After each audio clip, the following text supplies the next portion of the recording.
So thanks for joining me today on The Humble Pie, Jodie. Excited about our conversation. So for those of you who don't know, Jodie is the founder of Symbia, and she herself is a leadership and team development expert, having worked with really, really big brands like CocaCola, Loreal, Unilever, many others, to help enable individuals and teams and leaders to ultimately feel more fulfilled and mentally fit, where thriving in the workplace and their own mental well-being doesn't need to be mutually exclusive. Yeah, hopefully I've got that, all of what you do in that short intro. Thanks for joining me today. Thanks. Very happy to be here, Alex. Yeah, awesome. So you've been busy, right? You've been busy launching a book and kind of getting it out there to the world. I've seen lots of pictures on LinkedIn of people holding their copy proudly up in the air. What's that been like? What was the creation process like, and finally launching it into the world? Yeah, it's interesting actually. I would say it was a game of two halves, because the writing it was, it's very strange, because I can almost not remember writing it. It just felt so like this just has to happen, this just has to be done, and it just kind of flowed out of me. The getting it launched was a bit more like a birth, a very painful birth, because of COVID, because of Brexit, because of like unexpected obstacles. But it made it all the more sweeter when it actually finally got out there into the world. And it's only been, I think it's only been 2 weeks or 3 weeks maybe. It's very surreal, I have to say. But it was just one of those things that I'd been waiting for the right moment. I had the book inside of me for years, but I'd been waiting, and the pandemic brought that moment, and the death of my father brought that moment. It just, all of those things combined created this sense of urgency, and the message is just also very relevant for the times we're living in. Absolutely. Well, I was lucky enough to get an advance copy of the book. Thanks for that. And I haven't finished it yet, I have to confess, but I will. At least you started. At least I started, exactly. And there's loads of little gems in there. And one of them I thought could kick off our conversation today, just about, mental fitness in life and work. And I'll read out the little excerpt, which was, if we want businesses that are agile and adapted to change, we first need people who are. So to build resilient teams, we need to empower them with the knowledge and tools to understand and leverage their most important asset, which is their minds. So it's both beautifully profound and incredibly simple, isn't it? It's a sort of a simple wisdom that often hits home the hardest. Well, so I'm interested in your view on writing this book and kind of going on this journey, and an extended journey of, founding your business and running all these workshops with leaders and teams of massive brands. Why do you think the concept of mental fitness within, the workspace, within life as well, I suppose, has only become recently acknowledged or accepted? I think it's been a very taboo topic for a long time, and there's been no room for emotions in the workplace, which is hilarious, because humans are emotional beings. So it's a complete oxymoron, really. Obviously, the last year has meant that most people can't ignore this topic anymore, because we've been at home, trapped in our own minds and our own emotions, and many people haven't actually had any tools to be able to navigate that. But, do you mind if I define mental fitness for the listeners? Because I think when you have the word mental anything, nothing else gets heard. People just see the word mental and they immediately go to ill health. And I would say what's really important here is that we look at the whole spectrum of well-being. And I actually like to bring an analogy from the medical world to bring this to life for people, which was in the 1970s, they finally made the causal effect between smoking and cancer. I mean, they knew it, but they were able to ignore it until that point when it was no longer ignorable. And that rose a big debate in the medical world around the idea of cure versus prevention, because for decades, really, the medical world had been focused on the eradication of illness and disease.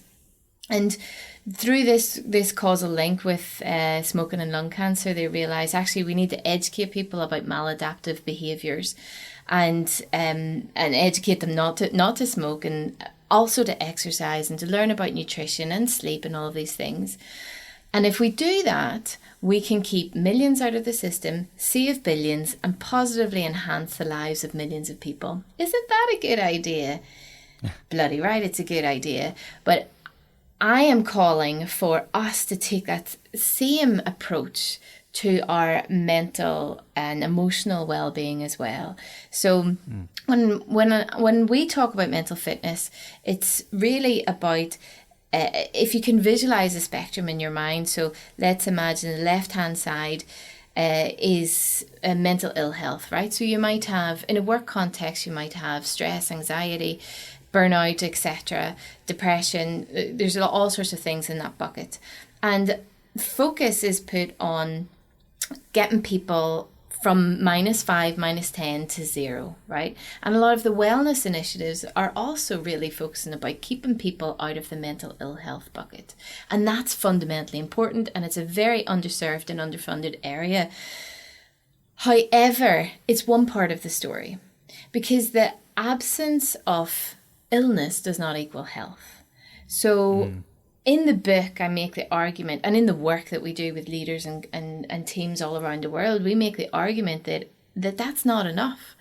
Are we really satisfied with getting people to 0 or to +1 or to +2? What about this whole other end of the spectrum, which is mental fitness, where we enhance and strengthen people's inner game? We help them acknowledge that they have resources inside of them, that if they can understand their thinking, their emotions, how they make decisions, how they handle stress, then that can become an asset for themselves and also for the teams that they are in. And the other thing that this does is we know that the whole mental ill health space is taboo. And to go into your original question, Alex, why is this only really coming to the fore now? It's because it's been you don't touch it, let's not talk about this. There's shame wrapped up in it. It must mean that I'm broken, that I'm not good enough. And actually, if we start to move the conversation to the mental fitness aspect, which is what becomes possible when we educate and enhance people, it actually removes the taboo from the topic, because it's future focused, and it's about it's really about optimizing. And so I think it's really important that that's the conversation I want to start to have.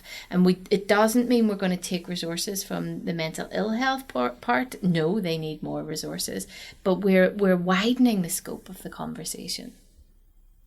Fantastic. Yeah. I love the definition as well that you've given.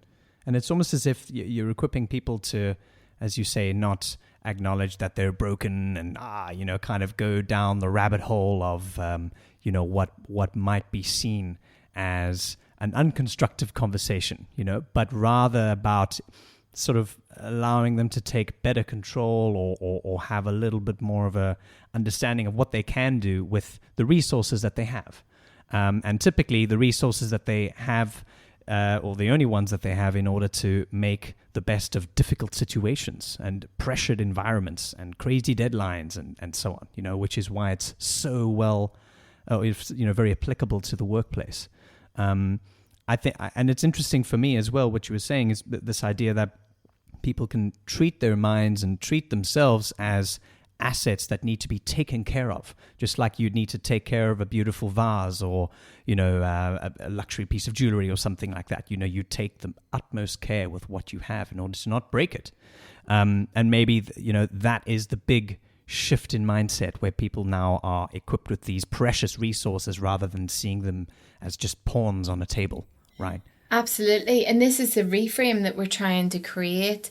And the reality is, I have a cupboard downstairs that is full of manuals. There's a 1,000-page manual for the washing machine, but you don't have a manual for your mind. We're not taught these things, or if we are taught, it's because we've ended up in therapy or we've studied psychology, like myself. But why is this information not democratized? why are we not just explain? We know it. We have the information. We understand neuropsychologically what happens in the mind when we think pessimistically. There are many tools and very simple and practical approaches to managing our thinking and our emotions, and really it's self-awareness, it's emotional and social intelligence, but it's just not a done thing. And so I really want to democratize that information and get it into the hands of as many people as possible. And it's back to your original question that came from a quote from the book, that, you know, it's fundamental that we start to acknowledge that the more we know about ourselves, the better equipped we are to manage life. And if you want an adaptable workforce, if you want and you do, everybody wants an adaptable and agile business, but what they're looking at is having an adaptable supply chain or an agile business model. And actually, what you need is agile people, because what is a business? It's just a collection of people. So we absolutely need to work on the people and the mindset level to make a difference. Agile people. Yeah, that's food for thought right there. Yeah, because absolutely. It's easy to see them as sort of just, you know, as we said, resources, cogs in the wheel, but they are the driving force of any kind of business, no matter the size, no matter the complexity of what happens. And so I'm interested in when you typically engage with people through your business, through your programs and workshops, do you find that you often engage with teams and individuals who are kind of still able to keep it together and they're able to think objectively and sort of, see things for what they are and still have a good level of sort of mental fitness? Or are they already at the point of burnout and they're kind of almost crying in their soup? What's the spectrum like, and what's the kind of efficacy around what you do? So we see all sorts, actually. So historically, let's talk pre-pandemic for a second, because the pandemic has a lot to answer for. What's that? I know, it feels like so long ago. But we would have a real mixed bag. We would have a team that might be performing quite well, but want to raise it to the next level and kind of enhance the A game, let's say. We would have a newly formed team that don't quite know each other and are in that kind of forming and storming stage. We've worked with lots of dysfunctional teams. We've worked with dysfunctional teams that know they're dysfunctional, and we've worked with dysfunctional teams that don't know they're dysfunctional. So that must be fun. Yeah. We get the joy of letting them know. So we work right across the spectrum. Today, in the pandemic world that we're living in, we're all a little bit broken. We're all overwhelmed. We're exhausted. We're in crisis mode, and we're just trying to keep our heads above water. Some people are faring better than others. That's partly to do with personality. It's partly to do with, some people thrive in a crisis. It's also to do with your personal situation, who you're at home with, do you have a good home office set up, etc. So there is a collective exhaustion, though, as we run on empty, and there's a number of different reasons for that.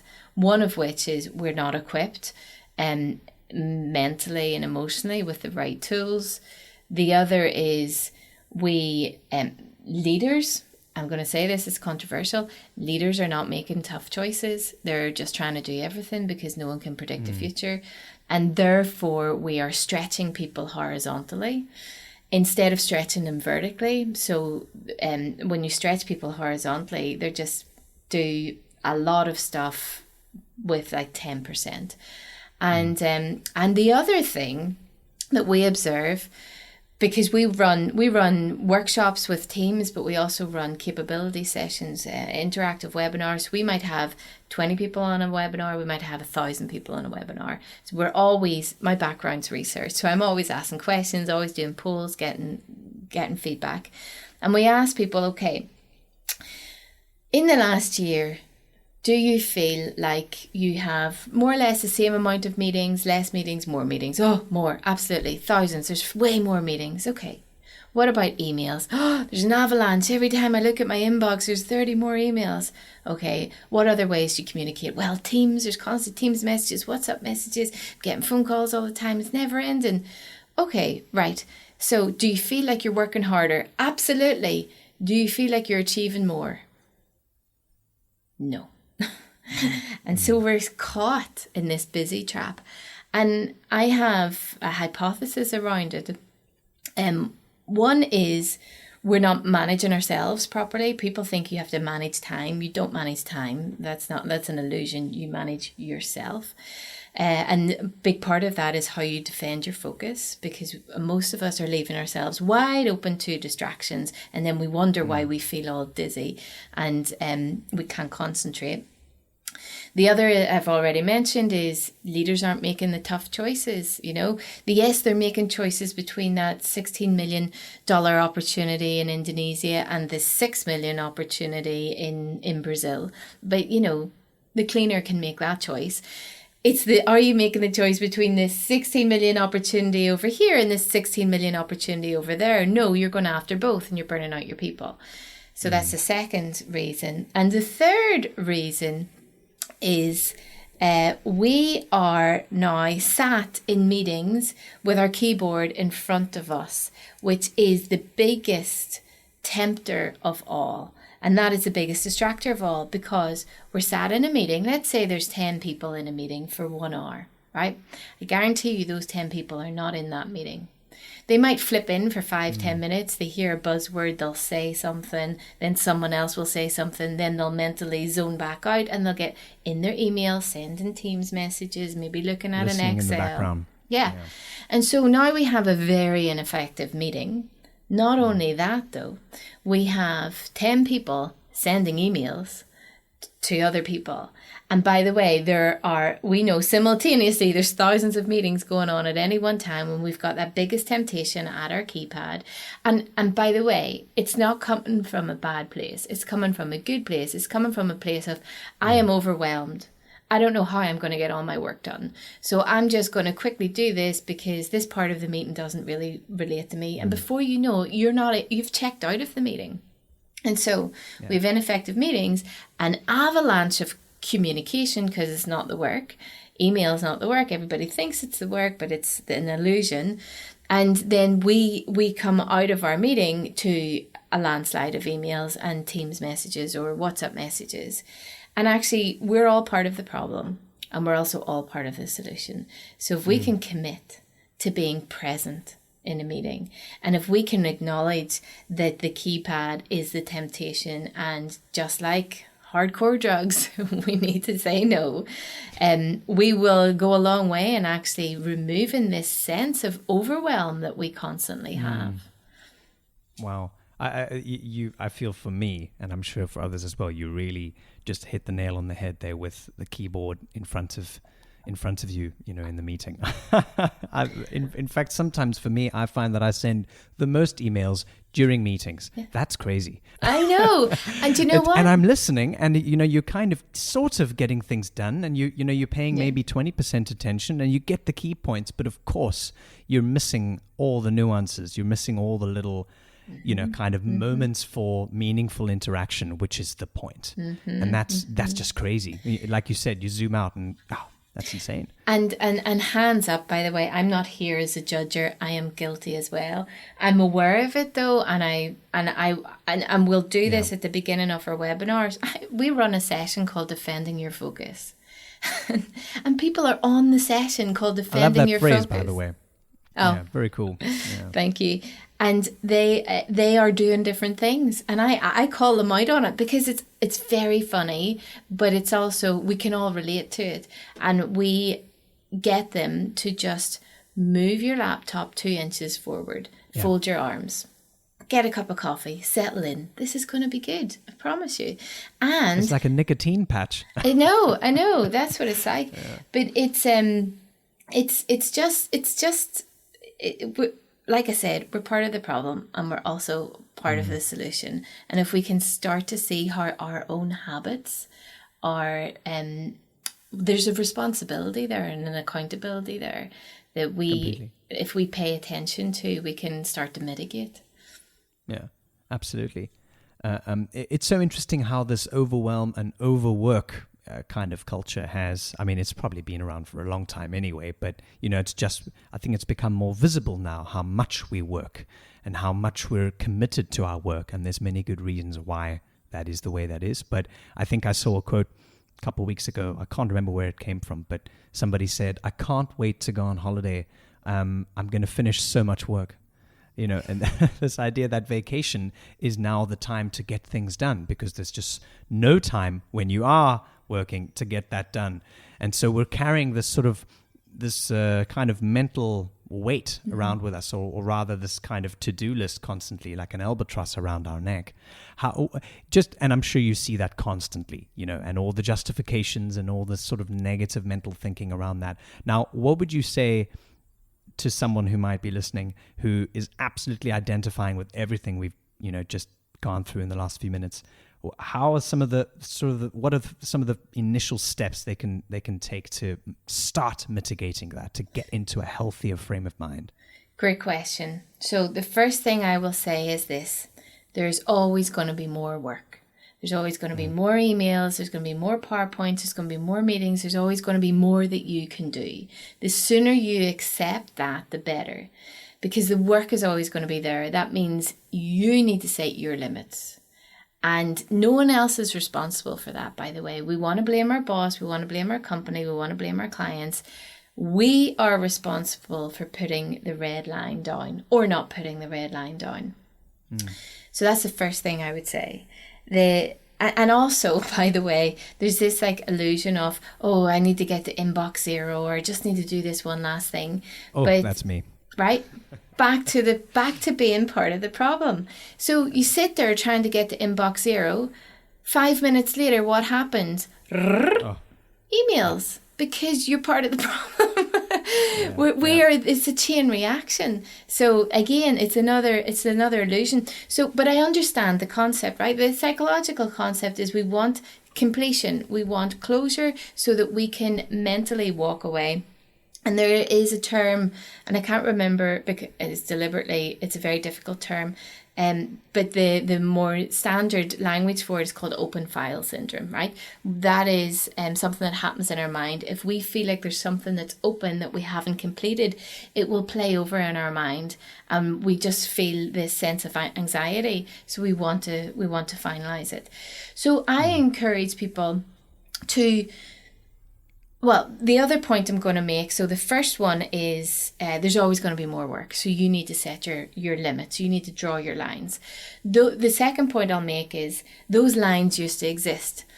We used to have a big red signal which said your work is over and now you're in Jodie time, now you're in Alex time, free time. And that was walking out of the office or getting on the bus, getting into your car, doing the commute, right? We had this transition period, and we had the very physical and visible signs that you're now in your own time.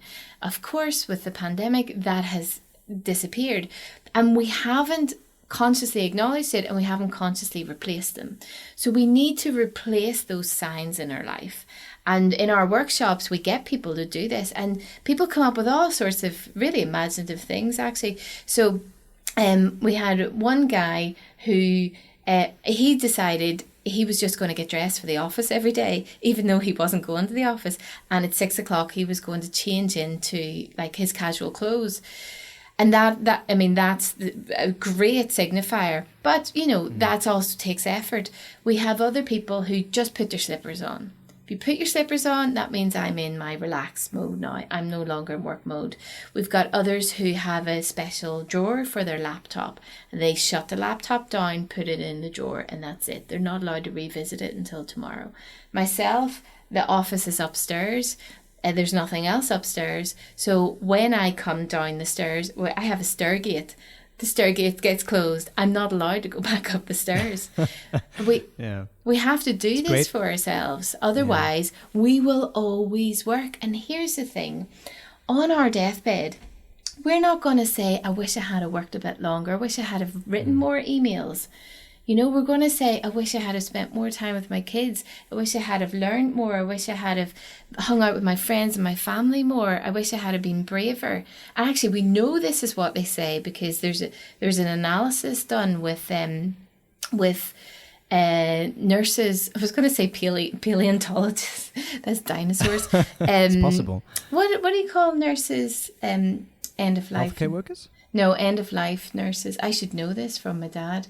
Okay. Like care workers. Yeah. Palliative care. Palliative, yeah. So they've done analysis with them because they hear what people say on their deathbeds. Yeah. And they say, I wish I had have worked less, and I wish I had have not taken life so seriously, had more fun, taken more risks, and had more sex. That's what people say. Wow. Yeah. What a combo. I'm interested because you mentioned, I think the biggest point I can take away from what you've just said now is having to kind of redraw those boundaries, because when we were commuting, when there was an office to kind of go, in and out of every day, that was there set for us. We might have hated some of the things, but it was there, and it was the office. And then when it's done, you leave. And then when you're home, and that's the space that you keep. And there's something very convenient and tidy about that. Obviously, now that's been completely muddled up with, the life space being the workspace. Now, I'm interested in your opinion on, working with leaders and decision makers, those who really do carry the responsibility of a business or a brand directly on their shoulders, or at least it might feel like that to them. How are some of those things that we've just talked about different for them compared with the teams they might manage or the individuals they might, come into contact with? What is their burden like, and what kind of strategies could they use to fight the same kind of thing? So in leadership, we're always managing polarities. And in business terms, that could be speed and quality. It might be sustainability and price. In 2020 and 2021, it has been revenue and well-being. Those things weren't historically at odds with each other, but they are at odds with each other now. And on top of, so leaders are managing polarities all of the time, which is a challenge, right? Then on top of that, they are also sandwiched between the demands of the business and the needs of their people, which is another polarity that they need to try and manage. And I think the first thing is to acknowledge that these polarities aren't there to be solved. They are there to be managed, right? It's a constant effort, really, to try and get the balance right. And sometimes it will shift one way and sometimes it will shift the other way. And the reason why I say that is actually to absolve leaders of trying to find the answer and trying to solve it, because it's not to be solved, it's to be managed.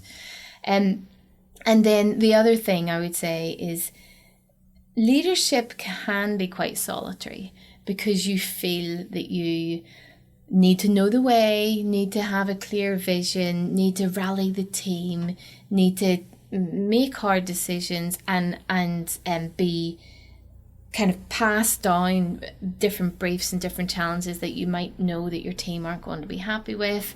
You're trying to deal with the team's sense of well-being being eroded, and at the same time still deliver for the business. And so what we called for, certainly at the beginning of last year, and continue to call for it, is honesty. That you don't need to be the hero. You don't need to pretend that you've got this all worked out. Actually, it's far better for your team to hear about your challenges and your struggles. And there's a number of reasons for that. One is it just makes you human and authentic. B, it helps with connection, and C, it gives your team permission to also not be okay.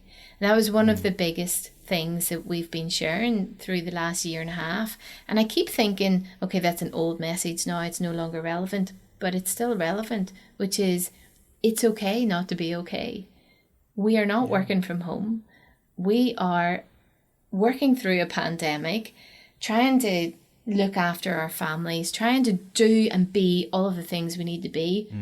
And we happen to be at home, which is a good thing for some people and a disastrous thing for other people. So helping people acknowledge that what I don't want is what is already happening, which is this acceptance of, okay, well, we're all at home and we just have to get on with it. No, we're still in a pandemic with all the limitations and challenges that has brought, and the fact that many of us who haven't seen our families in a long time, and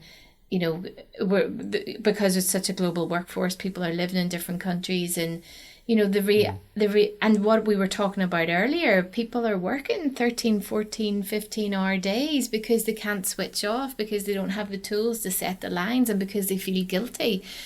So there's lots of stuff going on, and we need to talk about it. We need to be open and honest about it, and it's okay not to be okay. Yeah, amazing advice.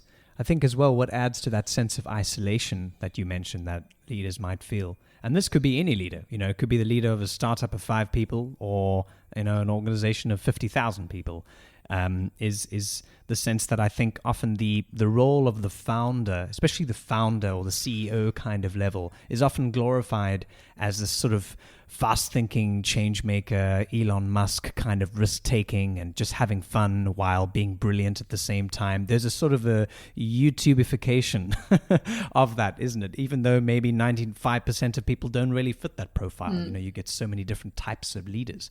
But because of that, now to suddenly add that conversation, it's okay not to be okay, just I'd imagine to many people just sort of feels at odds. It's, that's not the kind of thing I'm going to show to my team. It's all about strength. It's all about being stoic and just pushing through, no problem, 15 hours, I'll put 18 hours in, but at the same time, that's just burning the candle at both ends, right? That's not sustainable. That's crazy, even to a degree.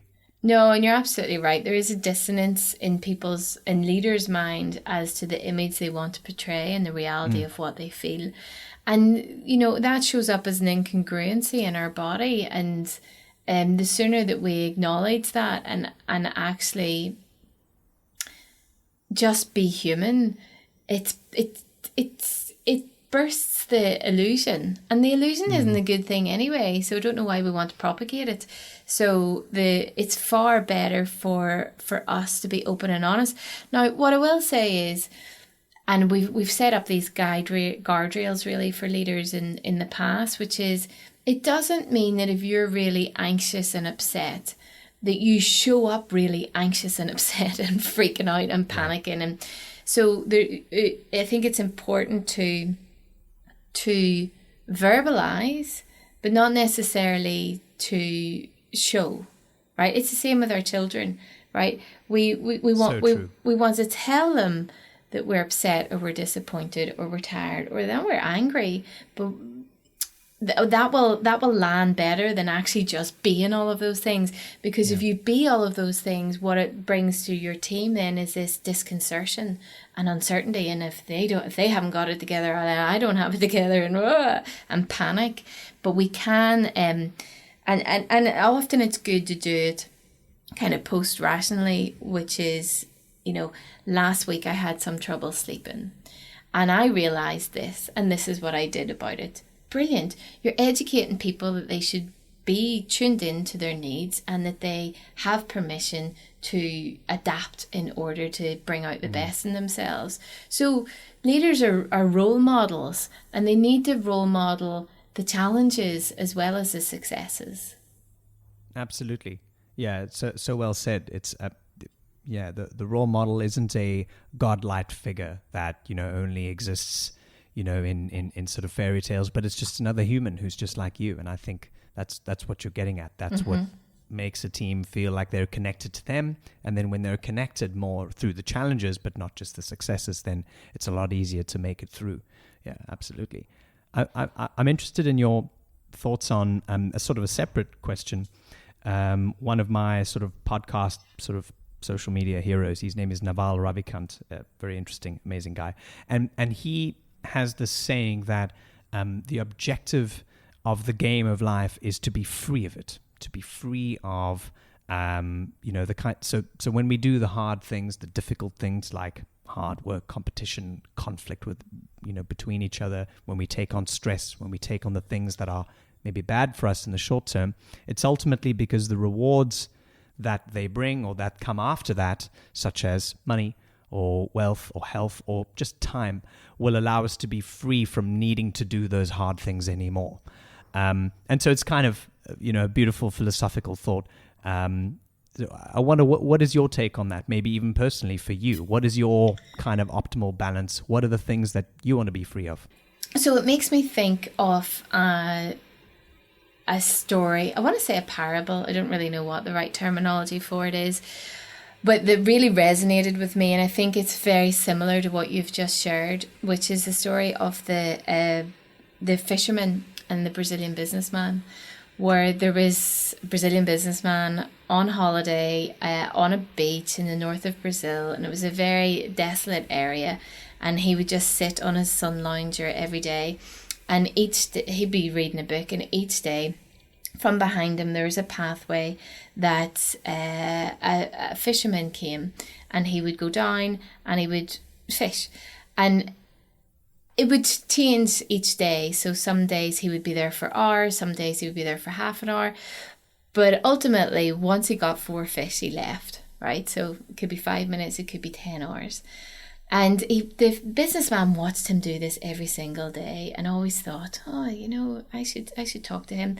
On the last day of his holidays, the businessman stopped the fisherman and said, listen, I've noticed you're an excellent fisherman. And I thought, why do you always leave when there's 4 fish? Because you could get 20 fish and you could sell them to your neighbours and friends. And if you did that, after a while, you would maybe be able to get more fish, and you could potentially sell them and save up enough money to get a boat. And if you got a boat, then you would be able to have a market stall and you could sell loads of fish. And then you could maybe get your children to work in the market stall. And by that stage, you could retire and you could spend all of your time on the beach just like me. And the fisherman paused and looked at him and said, or I could get my 4 fish and go and spend my time with my family right now while my children are young. And it's so poignant because that is the illusion that we've been sold in many ways, and it's the capitalist illusion as well, where we need to go off and do all of these things. Because imagine, let's follow through. Imagine the fisherman took his advice. Right, he's no longer going home every day to hang out with his children, because now he's fishing every day and he's going to the market and he's on the boat and he's got employees and he's got to worry about. So he's distracted and he's got pressure and stress. And if he's lucky enough to make that happen and retire, his children are growing up. Maybe they don't have a good relationship with him now because they didn't see him anymore. And the moment has passed. And I think about this often because as a business owner and as an entrepreneur, I think we can fall into that illusion of more, bigger, better, faster. So that, and we do. Yeah, and we do.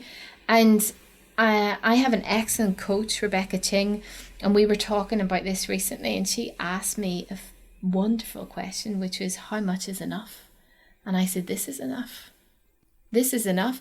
And so we have a very successful business. It continues to grow and grow. And actually, the plan is not for it to grow in size and in people, because what happens with that is complexity. The plan is to actually find the efficiencies and make and work smarter. And one of my core driving values is freedom. So my focus is, how do I become free? Not how do I work harder, how do I work more? Now, I'm very lucky that in this business, I'm extremely passionate about what we do. And so there's pretty much nothing that we do am I jaded about or disappointed about. We get to positively impact the lives of hundreds of thousands of people. But we still have to be cautious of that passion, because I have a 3-year-old and a 5-year-old, and in a blink of an eye, they're going to be 18. So it's, again, back to the polarities. I have to manage that passion with presence and today, because nothing else matters. The past doesn't exist. The future doesn't exist. Only today exists. But we need to constantly remind ourselves of that. Ah, beautifully said. Wow. Manage passion with presence. I think that's yeah. If that's not a bumper sticker, then I think I'm going to go out and start making that. That's certainly something to. Can I give you one last bumper sticker on the mental fitness theme, which is a cracker? Don't believe everything you think. Yeah, that's great. Yeah, I think I might even put that on my forehead, because I'm certainly, that might be something I it's really do well on that. It's the core of mental fitness. There's an assumption, we live with many assumptions that what we think is true, and most of the time it's nonsense, and it's coming from insecurity, it's coming from hunger, it's coming from lots of other places. So that's if you can do nothing else, the first step in mental fitness is raising your awareness to how you think and acknowledging that everything you think is not a fact. It's just a thought that's coming from somewhere else, and it's usually unfounded, by the way. Anyway, there's your second bumper sticker. Wow. Yeah. Maybe it kind of answers the final question I had in mind, which was, and I'm sure this happens, if you have one particularly, difficult person, or in one of your workshops, not a difficult person by nature, but someone who is just not a believer in the concept of mental fitness. They're a naysayer. They're just not convinced by the benefits, even though they feel the impacts of burnout and pressure and, the inability to switch off between work and life and so on. What would be the one thing that you could suggest or tell them or advise them to start doing, that even the most difficult or sort of hardest rocks to turn over would see some kind of improvement or some kind of change? What would be the one thing that you could recommend them to do or to start thinking about? I've got two. Oh, okay. Give it. Bring it. So I would say, first of all, is that when we're not present and we don't have self-awareness, we give power to everything outside of ourselves. So, and that also means the responsibility and also the blame lies outside of ourselves. So it's because of this business, because of that boss, because of the market, because of the pandemic, etc., etc. And it's really important to acknowledge that actually you don't have control over any of those things outside of yourself. The only thing you have control over is how you think, how you feel, and how you react. Everything else you influence, and you might not even be able to influence. So it's important to acknowledge agency and autonomy. So that's the first thing that I would do with them, help them recognize that they disempower themselves by only looking outside of themselves, and all of the power is within inside of themselves. And the second thing I would say is, because linked to the first, which is why there's two, because you cannot control events, situations, other people. You can only control your perspective on events, situations, and other people. Right. Then what we want to do is to teach you that the way you see the world is not necessarily how it is. That actually you have a lens in front of you. And we know this neurologically. Our eyes do not work like cameras. Our minds make cognitive leaps and fill in the gaps neurologically. So first acknowledgement that you are constantly looking through a lens. And that's totally fine if you know there's a lens there. When you know there's a lens there, you can take the lens off and look at it and go, is this helpful? Maybe this isn't helpful. Maybe there's another way of looking at it. Let me try another lens, right? And when you open your mind in that way and acknowledge that you are fundamentally biased, and that's not always playing to your advantage, but if you can acknowledge that there's always multiple other perspectives, and if you can look at the different perspectives and find the one that energizes you, that motivates you, that helps you live your life in a better way, then that is the secret to life. If you think of now his name escapes me, it's gonna go Viktor Frankl. Thank you, Viktor Frankl. Of course, it all comes back. Man's search for meaning, because no one can argue with this. Like, who has had to deal with the most atrocities ever in the concentration camps of the Second World War? His whole teachings are all about perspective, ultimately, and meaning, and the meaning that we overlay onto things. I really believe this is the secret of life. That if we can learn to control and manage our thinking and our perspective, it will fundamentally change our experience of our life. Because we can't change anything else, but we can change how we perceive what happens. So well said, so well captured. And it makes sense. We started with a simple but profound piece of wisdom and end with one as well. Not sort of moving away from trying to control a situation directly, but rather how we can influence the way we perceive it and what we take from it ultimately. Beautifully said. Well, Jodie, it's been so good to talk to you, and I look forward to following the journey that you and Symbia will be on in the future to help enable others to embark on their own mental fitness journey and make positive differences in life and work. And I hope you'll come back on in a couple of months' time for an update chat.